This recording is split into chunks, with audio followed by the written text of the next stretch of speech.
Okay, guys, it's Rob back again with more mono black control. We'll call it hand control 8-rack deck. This match here is against well, you'll see Living End. So he's dumped his Street Wraith. Okay, I've got a pretty nice hand. Let me just make it a little bigger so you guys can see what's going on. All right.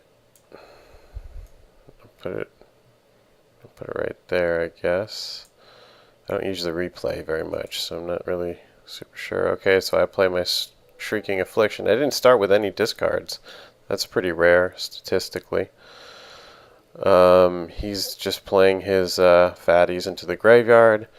I'm setting up my finishers. I do have Ensnaring Bridges, so I'm not too worried about him. He just casts Living End, cascades into it.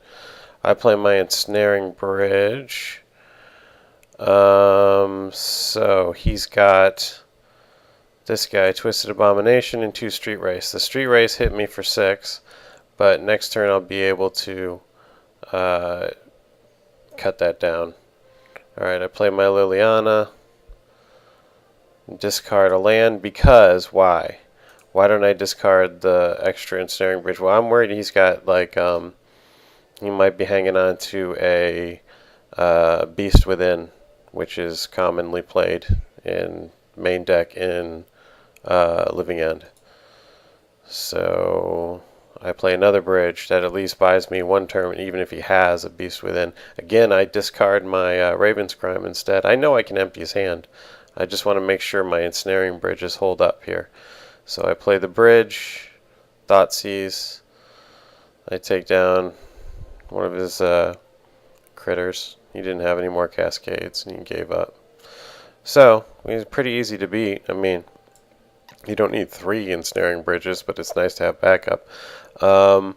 So, no sideboard required for the Living End match, which is really nice. If you can beat Living End on game 1, if you have the sideboard, you know, there's a bunch of stuff that they kind of count on winning game 1, and then they force one of the 2 remaining games through their anti-hate. But if you win game 1, you're sitting pretty. So yeah, that's just a quick little example of beating Living End. So again, it's a combo deck. It's a graveyard combo deck, but combo decks will fall to this strategy. I wish I could show you game 2. It doesn't let me replay. Game 2, I went 2-0 against him. You should see here I won the match, but it only lets you replay one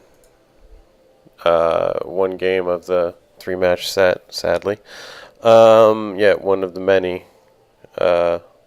shortcomings of Magic Online, but still a great program.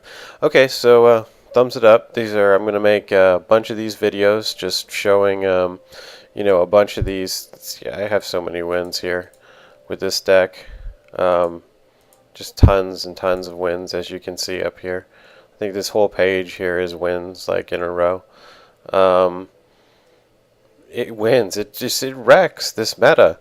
So, you know, believe me. You know, how much do I have to show you here? You know, whatever. It's a whole page of wins in a row. You know, I challenge you to do that with whatever, any other deck. I have difficulties doing that with tier 1 decks. I have major difficulties because tier 1 decks are predictable. They're good. By all means, they are definitely good. But when you come at the meta from a different angle that they're not expecting, you have yourself an advantage. So, anyway. Thumbs up the vids if you like them. I appreciate it, guys. Thanks a lot.